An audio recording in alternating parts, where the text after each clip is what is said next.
I have a totally non-technical question for you, Mark. What does the VP in VP racing mean?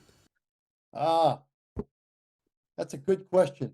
Not a lot of people know that, but it represents volatile products. Oh, that's cool. Volatile products. And what does that mean, volatile products? Um, uh, Most of the time, we only hear those things now when they're referring to volatile organic compounds or VOX, the fumes. But it fuel is a volatile product. Okay. And what about like the octane numbers that you mentioned before? Break that down for some of our non-technical audience, the octane levels. Uh, did I did I meet the explanation that you needed for specific gravity, or did you need more? No, no, that's good. Perfect. One thing I wanted to point out about specific gravity, if you've ever had water in your fuel, you'll notice that it goes to the bottom. As I mentioned, the fuels are generally lighter than water, so water goes to the bottom of the drum. Nitromethane is heavier than water. So I just thought that was an interesting uh, aspect of specific gravity, especially as it related to your nitromethane questions earlier. Um, Methanol, by the way, and ethanol will suspend water, and that will change the specific gravity and, of course, the performance as well. Octane numbers is something a little bit more complicated, but I'll try to be brief. Octane is a measure of the fuel's ability to resist abnormal ignition. An abnormal ignition is the fuel igniting before the spark plug says it's okay. So what happens, and you can stop me at any time, because this one is a little bit more difficult. What happens in a typical four-stroke engine, two-stroke or four-stroke for that matter, you've got intake valve opening, pistons coming down. It's drawing in the air-fuel mixture. Piston starts to come up. Both valves are closed.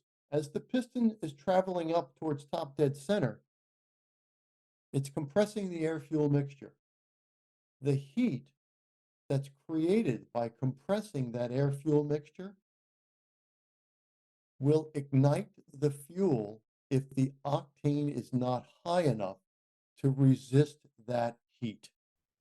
Now, what happens is, as the piston's coming up and creating this heat, if the fuel starts to burn, even a little, it's now creating more cylinder pressure. That cylinder pressure is now trying to force the piston back down. As long as the connecting rod's still attached, the piston says, I got to keep going up. So what happens? You're getting now more heat than was intended because you've got the cylinder pressure and the fuel igniting. You burn ring lands, and in extreme cases, you put a hole in the center of the piston. Equally important, you're putting extra stress on the wrist pin and on the rod bearings. Of course, the main bearings as well. So that's why detonation is so Harmful, really, to a motor. Yeah, it's. I mean, detonation is the main thing that when you're tuning it, that you're trying to make sure you don't have any of, because if you do, your entire rotating assembly is essentially what's at risk. That's right. And equally important, you're not contributing to the power stroke, which is when the piston is just a couple of degrees before top dead center. Now the spark plug is igniting, driving that piston down, also known as the power stroke. So if you've burnt most of your fuel load before the piston gets up there and trying to push against increasing pressure, you're taking power away. And to complete the fourth stroke, piston is driven down. Now the cycle is repeated, piston comes back up, exhaust valve opens, pushes out the spent gas, top dead center, intake valve is already starting to open and drawing a new load and repeating the cycle. This happens, by the way, in a typical 10,000 RPM engine, 600 times a second. Wow. That's a lot of times in 1 second. Which is why a diesel engine only operating low RPM, 2,500 to 3,200, and they use no spark plug. They are igniting the air-fuel mixture from the heat of compression only, typically 26 to 1, 24 to 1. So, But then that's why diesel can also run away, right? If you have the fuel flow still going and you can't shut it off, then it just runs away with it. well, yeah, that's a problem, of course.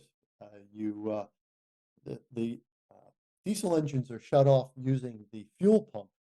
You can't turn off the ignition.